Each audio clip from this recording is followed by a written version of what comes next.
ಆಟಿಕೆ ಸಂತೋಷ. ಈ ಪಾಠದ ಬಗ್ಗೆ ನಾವು ಒಂದಷ್ಟು ಮಾಹಿತಿಯನ್ನು ತಿಳಿದುಕೊಳ್ಳೋಣ. ಸೊ ಇಲ್ಲಿ ಮಕ್ಕಳು ತಮ್ಮ ಕೈಯಲ್ಲಿ ಆಕೃತಿಗಳನ್ನು ಹಿಡಿದುಕೊಂಡಿದ್ದಾರೆ. ಇಲ್ಲಿ ಒಂದು ಮಗು ಸಿಲಿಂಡರ್ ಆಕಾರದ ಒಂದು ವಸ್ತುವನ್ನು ಹಿಡಿದುಕೊಂಡು ಒಂದು ನಾಯಿ ಮರಿ ಚಿತ್ರವನ್ನು ಅದರ ಮೇಲೆ ಮಾಡಿದೆ. ಸೊ ಹಾಗೆಯೇ ಇಲ್ಲಿ ಒಂದು ಮಗು ಚೌಕಗನ ಆಕಾರದ ಒಂದು ಡಬ್ಬವನ್ನು ಹಿಡಿದುಕೊಂಡು ಅದರ ಮೇಲೆ ಹಂದಿಯ ಮುಖವನ್ನು ಮಾಡಿದೆ. ಸೊ ಹಾಗೆಯೇ ಇಲ್ಲಿ ಒಂದು ಮಗು ಕೋನ್ ಆಕಾರದ ಅಂದರೆ ಶಂಖ ಆಕಾರದ ಒಂದು ವಸ್ತುವನ್ನು ಹಿಡಿದುಕೊಂಡು ಅದರಲ್ಲಿ ಹಕ್ಕಿಯ ಮುಖ ಮಾಡಿದ್ದೇನೆ ಅಂತ ಹೇಳ್ತಾ ಇದೆ. ಸೊ ಹಾಗೆಯೇ ಇಲ್ಲಿ ಒಬ್ಬ ಹುಡುಗ ಇದ್ದಾನೆ. ಸೊ ಇವನು ಆಯತಗನದ ಮೇಲೆ ಬೆಕ್ಕಿನ ಮುಖವನ್ನು ಮಾಡಿದ್ದೇನೆ ಅಂತ ಹೇಳ್ತಾ ಇದ್ದಾನೆ. ಸೊ ಈ ಮಕ್ಕಳು ತಮ್ಮ ಮನೆಯಲ್ಲಿ ಇರುವಂತಹ ಅಂದರೆ ಅನುಪಯುಕ್ತ ವಸ್ತುಗಳಿಂದ ಮಾಡಿರುವಂತಹ ಒಂದಷ್ಟು ಆಕೃತಿಗಳಾಗಿದ್ದಾವೆ. ಸೊ ಇಲ್ಲಿ ನೆಕ್ಸ್ಟ್ ನಾವು ನೋಡೋದಾದರೆ ಇದೇ ರೀತಿಯ ಆಕೃತಿಗಳನ್ನು ನಿಮ್ಮ ಮನೆಯಲ್ಲಿ ಮತ್ತಷ್ಟು ಆಕೃತಿಗಳನ್ನು ಮಾಡಿ ಅಂತ ಸೊ ಇಲ್ಲಿ ಹೇಳಿದ್ದಾರೆ. ಸೊ ಶಾಲೆಯಲ್ಲೂ ಕೂಡ ಮಾಡಿಸ್ಬೋದು, ಸಮಯ ಇದ್ದರೆ, ಅಥವಾ ಮನೆಯಲ್ಲೂ ಕೂಡ ಮಾಡ್ಕೊಂಡು ಬರಲಿಕ್ಕೆ ಮಕ್ಕಳಿಗೆ ಹೇಳ್ಬೋದು. Jaya is building a rocket with their shapes. Jaya ತನ್ನ ಆಕೃತಿಗಳಿಂದ ರಾಕೆಟನ್ನು ನಿರ್ಮಿಸುತ್ತಿದ್ದಾಳೆ ಅಂತ ಇದೆ. ಸೊ ಇಲ್ಲಿ ರಾಕೆಟನ್ನು ಜಯ ಈ ಹುಡುಗಿ ಮಾಡಿದೆ. ಸೊ ಇದರಲ್ಲಿ ಎಷ್ಟು ಸಲ ಅಂದರೆ ಆಕೃತಿಗಳನ್ನು ಎಷ್ಟು ಸಲ ಬಳಸಿದ್ದಾರೆ ಅಂತ ಕೇಳಿದ್ದಾರೆ. ಸೊ ಇಲ್ಲಿ ಕ್ಯೂಬನ್ನು 2 ಸಲ ಬಳಸಿದ್ದಾರೆ. ಸೊ ಹಾಗೆಯೇ ಕ್ಯೂಬೈಡನ್ನು 4 ಸಲ ಬಳಸಿದ್ದಾರೆ. ಕ್ಯೂಬೈಡನ್ನು 4 ಸಲ ಬಳಸಿದ್ದಾರೆ. ಹಾಗೆಯೇ ಕೋನ್ ಅಂದರೆ ಶಂಕುವನ್ನು 1 ಸಲ ಬಳಸಿದ್ದಾರೆ. ಸಿಲಿಂಡರನ್ನು 1 ಸಲ ಬಳಸಿದ್ದಾರೆ. ಸೊ ನಾವು ನೆಕ್ಸ್ಟ್ ನೋಡೋದಾದರೆ ಇದಕ್ಕೆ ಸಂಬಂಧಪಟ್ಟಂತೆ ಒಂದಷ್ಟು ಪ್ರಶ್ನೆಗಳನ್ನು ಇಲ್ಲಿ ಕೇಳಿದ್ದಾರೆ. ಏನು ಅಂತ ಅಂದರೆ ಕೆಂಪು ಆಯತಘನ ಮತ್ತು ಹಳದಿ ಆಯತಘನ ಇವುಗಳ ನಡುವೆ ಯಾವ ಆಕೃತಿ ಇದೆ ಅಂತ ಕೇಳಿದ್ದಾರೆ. ಸೊ ಇದು ಕೆಂಪು ಮತ್ತು ಹಳದಿ ಇವುಗಳ ನಡುವೆ ಸಿಲಿಂಡರ್ ಇದೆ. ಸೊ ನೆಕ್ಸ್ಟ್ ನೋಡೋದಾದರೆ ಕಿತ್ತಳೆ ಬಣ್ಣದ ಸಿಲಿಂಡರ್ನ ಮೇಲೆ ಯಾವ ಆಕೃತಿ ಇದೆ ಅಂತ ಕೇಳಿದ್ದಾರೆ. ಸೊ ಇಲ್ಲಿ ಕಿತ್ತಳೆ ಬಣ್ಣದ ಸಿಲಿಂಡರ್ನ ಮೇಲೆ ಯಾವ ಆಕೃತಿ ಅಂದರೆ ಬ್ಲೂ ಕ್ಯೂಬ್ ಇದೆ. ಗುಲಾಬಿ ಬಣ್ಣದ ಶಂಕುವಿನ ಕೆಳಭಾಗದಲ್ಲಿ ಯಾವ ಆಕೃತಿ ಇದೆ ಅಂತ ಕೇಳಿದ್ದಾರೆ. ಸೊ ಅಲ್ಲಿ ಪರ್ಪಲ್ ಕ್ಯೂಬು ಇದೆ. ಸೊ ಇಲ್ಲಿ ಮುಖಗಳು ಮತ್ತು ಕಾರ್ನರು ಮತ್ತು ಎಡ್ಜ್ ಅಂದರೆ ಫೇಸು, ತುದಿ, ಎಡ್ಜನ್ನು ಪರಿಚಯ ಮಾಡಿಕೊಡುವಂತಹ ಒಂದು ಪ್ರಯತ್ನ ಇಲ್ಲಾಗಿದೆ. ದೇವಿಕಾ ಅಂಗಡಿಗೆ ಹೋಗಿ ಆಟಿಕೆ ಎಂಜಿನ್ ಖರೀದಿಸಿದಳು ಅಂತ ಇದೆ. ಇಲ್ಲಿ ಒಂದು ರೆಡ್ ಸಿಲಿಂಡರ್ ಒಂದಿದೆ, 2 ಎಲ್ಲೋ ಕೋನ್ಗಳು. ಸೊ ಹಾಗೆಯೇ ಒಂದು ಗ್ರೇ ಕ್ಯೂಬೈಡ್ ಇದೆ, ಒಂದು ಬ್ಲೂ ಕ್ಯೂಬ್ ಇದೆ. ಸೊ ಇವು ಈ ಒಂದು ಆಟಿಕೆ ಇಂಜಿನ್ನಲ್ಲಿರುವಂತಹ ಆಕೃತಿಗಳು. ನೆಕ್ಸ್ಟ್ ಇಲ್ಲಿ ಈ ಆಟಿಕೆಗಳಲ್ಲಿ ಯಾವ ಆಕೃತಿಗಳನ್ನು ಬಳಸಲಾಗಿದೆ ಅಂತ ಕೇಳಿದರೆ, ಈ ಒಂದು ಆಟಿಕೆ ವಸ್ತು, ಈ ಆಟಿಕೆಯಲ್ಲಿ ಒಂದು ಸಿಲಿಂಡರ್ ಇದೆ, ಒಂದು ಕೋನು, ಒಂದು ಸಿಲಿಂಡರ್ ಇದೆ. ಸೊ ಈ ಒಂದು ಆಟಿಕೆ ವಸ್ತುವಿನಲ್ಲಿ ಸರ್ಕಲ್ ಇದೆ, ಹಾಗೆಯೇ ಒಂದು ಸಿಲಿಂಡರ್ ಇದೆ. ಹಾಗೆಯೇ ಈ ಆಟಿಕೆ ವಸ್ತುವಿನಲ್ಲಿ ಸರ್ಕಲ್ ಇದೆ, ಕೋನ್ ಇದೆ, ಇಲ್ಲಿ 2 ಕೋನ್ಗಳಿದಾವಲ್ಲ, ಸೊ 2 ಕೋನ್ ಇದೆ. ಸೊ ಹಾಗೆಯೇ ಇಲ್ಲಿ ಒಂದು ಸಿಲಿಂಡರ್ ಇದೆ. ಸೊ ಹಾಗೆಯೇ ಈ ಒಂದು ಆಟಿಕೆಯಲ್ಲಿ ಕ್ಯೂಬ್ ಇದೆ, ಹಾಗೆಯೇ ಕ್ಯೂಬೈಡ್ ಇದೆ.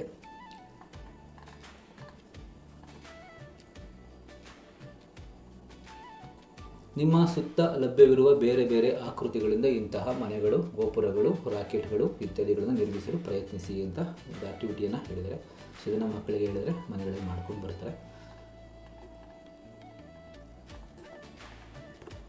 ಸೊ ಹಾಗೆ ಇಲ್ಲಿ ಈ ಆಕೃತಿಗಳನ್ನು ನಿಮ್ಮ ತರಗತಿಯಲ್ಲಿ ಕಾಣುವಿರಾ, ಅವುಗಳ ಹೆಸರುಗಳನ್ನು ಕೋಷ್ಟಕದಲ್ಲಿ ತುಂಬಿ ಅಂತ ಕೇಳಿದ್ದಾರೆ. ಸೊ ಇಲ್ಲಿ ಆಲ್ಮೋಸ್ಟ್ ಈ ಆಕಾರ ಇರತಕ್ಕಂತಹ ವಸ್ತುಗಳು ನಮ್ಮ ತರಗತಿ ಕೊಠಡಿಯಲ್ಲಿ ಇರುತ್ತವೆ. ಸೊ ಈ ಒಂದು ಸಿಲಿಂಡರ್ ಆಕಾರ ಇರುವಂತಹ ವಸ್ತುಗಳು ಯಾವೆಲ್ಲ ಇದ್ದಾವೆ ಅಂತಂದರೆ ಪೆನ್ಸಿಲು, ಚಾಕ್, ವಾಟರ್ ಬಾಟಲ್, ಹಾಗೆಯೇ ಗೋಳಾಕಾರದಲ್ಲಿರುವಂತಹ ವಸ್ತುಗಳು ಯಾವಿದ್ದಾವೆ ಅಂದರೆ ಗ್ಲೋಬು, ಲಂಚ್ ಬಾಕ್ಸು, ಕ್ಲಾಕು, ಹಾಗೆಯೇ ಕ್ಯೂಬ್ ಆಕಾರದಲ್ಲಿರ್ತಕ್ಕಂಥವು ಒಂದು ಶೇಪ್ನಲ್ಲಿರುವಂತಹ ವಸ್ತುಗಳು ಯಾವ್ಯಾವ ಇರ್ತವೆ ಶಾಲೆಯ ಒಂದು ಕೊಠಡಿಯಲ್ಲಿ ಅಂದರೆ printer box, chalk box, maths kit. So ಹಾಗೆಯೇ ಕ್ಯೂಬೈಡ್ ಆಯತಗಂಧ ಒಂದು ಆಕೃತಿಯಲ್ಲಿರುವಂಥ ವಸ್ತುಗಳು, lunch box, duster, book, eraser, geometry.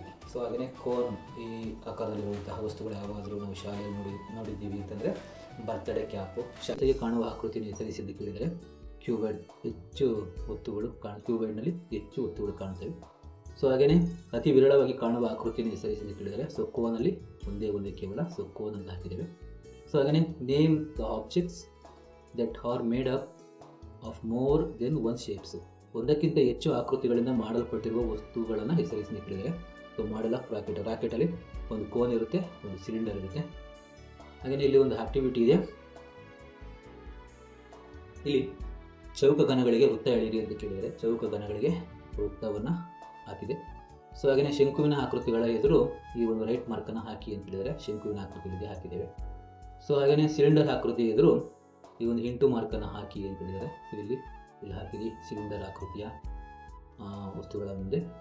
ಆಯತಘನಗಳ ಸುತ್ತಲೂ ಒಂದು ಚೌಕವನ್ನು ಹಾಕಿ ಅಂತ ಕೇಳಿದರೆ ಸೊ ಇಲ್ಲಿ ಹಾಕಿದ್ದೇವೆ. ವಿತ್ ನೋ ಎಡ್ಜಸ್, ಅಂಚುಗಳಿಲ್ಲದವುಗಳು ಯಾವಾಗಲೂ ಇದ್ದರೆ ಇಲ್ಲಿ ಸರ್ಕಲ್ಗೆ ಯಾವುದೇ ರೀತಿ ಅಂಚು ಇರೋದಿಲ್ಲ. ಸೊ ಹಾಗೆಯೇ ಸಮತಟ್ಟಾದ ಮುಖಗಳು ಮಾತ್ರ ಇರುವಂಥವುಗಳು ಯಾವಾಗಲೂ ಇಲ್ಲಿದ್ರೆ ಕ್ಯೂಬೈಡ್ ಇರುತ್ತೆ. ಸಮತಟ್ಟಾದ ಮುಖ, ಎಲ್ಲ ಮುಖಗಳು ಸಮವಾಗಿರ್ತವೆ. ಸೊ ಹಾಗೆಯೇ ನೆಕ್ಸ್ಟ್ ನೋಡೋದಾದರೆ ವಕ್ರ ಮುಖಗಳು ಮಾತ್ರ ಇರುವಂತಹವುಗಳು ರೌಂಡ್ ಸ್ಫಿಯರ್ ಅನ್ನುವಂಥದ್ದು ಕೂಡ ಇಲ್ಲಿ ಇರುತ್ತೆ, ಅಥವಾ ಗೋಳ ಅಂತ ಕರಿತೀವಿ.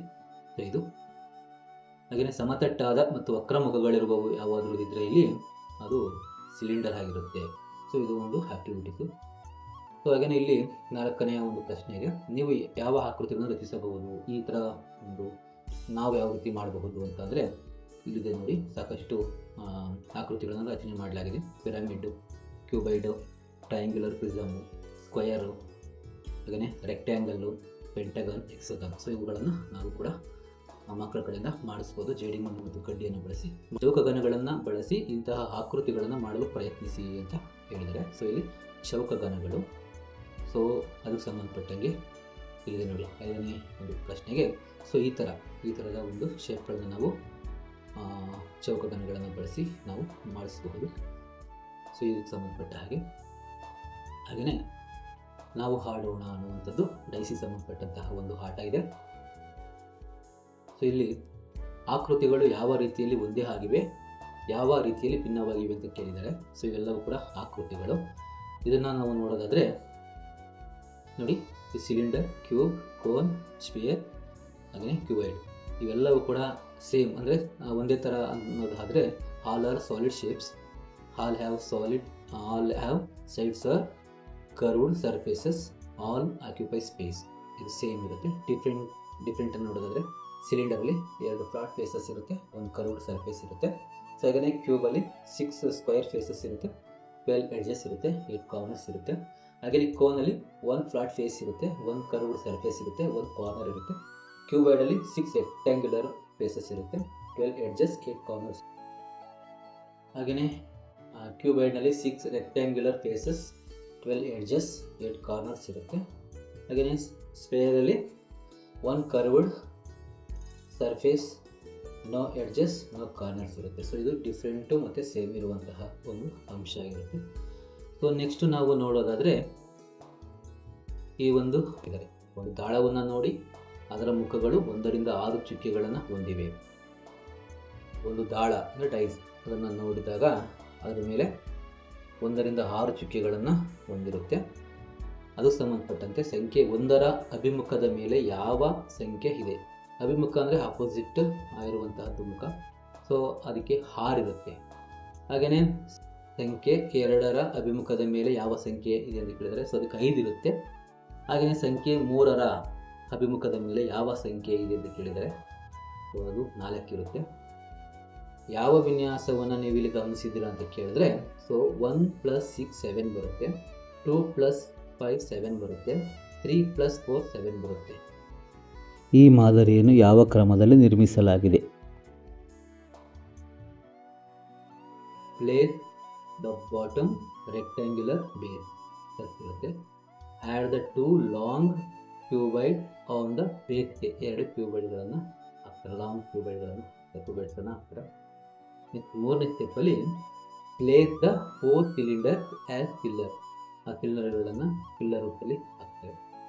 ಮತ್ತೆ ಅದರ ಮೇಲೆ keep the top rectangular slab on the cylinder, ಆ ಸಿಲಿಂಡರ್ ಮೇಲೆ ಒಂದು ರೆಕ್ಟ್ಯಾಂಗ್ಯುಲರ್ ಅನ್ನು ಹಾಕ್ತಾರೆ. ಅದಾದಮೇಲೆ ಲಾಸ್ಟ್ ಅವುಗಳ place the 3 cube place the 3 cube under the modular.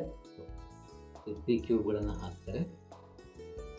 ಈ ಥರ ಹಾಕಿ 3 ಕ್ಯೂಬ್ಗಳನ್ನು ಹಾಕ್ತಾರೆ. ಕೊನೆಯದಾಗಿ 4 ಕೋನಗಳನ್ನು ಕೂಡ ಹಾಕಿ ಈ ಒಂದು ಮಾಡೆಲನ್ನು ಕಂಪ್ಲೀಟ್ ಮಾಡ್ತಾರೆ. ಸೊ ಇದು ಸಂಬಂಧಪಟ್ಟಂಥ ಆನ್ಸರ್ ಆಗಿರುತ್ತೆ.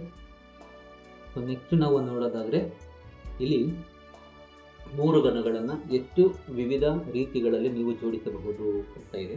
ಸೊ ಘನ ಕ್ಯೂಬ್ಸಿಗೂ 3 ಕ್ಯೂಬ್ಗಳಿಂದ ನೀವು ಎಷ್ಟು ರೀತಿಯ ಒಂದು ಆಕೃತಿಗಳನ್ನು ಮಾಡಬಹುದು ಅಂತ ಹೇಳಿದ್ರೆ ಕೀಲಿದೆ ನೋಡಿ. ಈ ರೀತಿಯಾಗಿ ನಾವು ಇದನ್ನು ಜೋಡಿಸಬಹುದು. ಸೊ ಹಾಗೆಯೇ ಈ ಮಾದರಿಗಳಲ್ಲಿ ಬಳಸಿರುವ ಆಕೃತಿಗಳನ್ನು ಹೆಸರಿಸಿ ಅವುಗಳನ್ನು ಮಾಡಲು ಆಕೃತಿಗಳನ್ನು ಹೇಗೆ ಜೋಡಿಸಲಾಗಿದೆ ಎಂಬುದನ್ನು ವಿವರಿಸಿದ್ದಾರೆ. ಇವೆಲ್ಲವೂ ಕೂಡ ಒಂದೊಂದು ಆಕೃತಿ A, B, C, D ಇವೆಲ್ಲವನ್ನು ಯಾವ ರೀತಿ ಒಂದು ಬಿಲ್ಡ್ ಮಾಡಿದ್ದಾರೆ ಅನ್ನೋದನ್ನು ತಿಳಿಸ್ಕೊಡ್ಬೇಕಾಗಿದೆ. ಸೊ ಇದಕ್ಕೆ ಸಂಬಂಧಪಟ್ಟಂತೆ ಸೊ ನೋಡಿ ಈ ರೀತಿ ಇರುತ್ತೆ.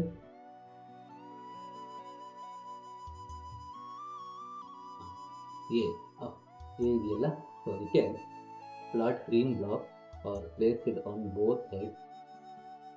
Green block are placed on both sides.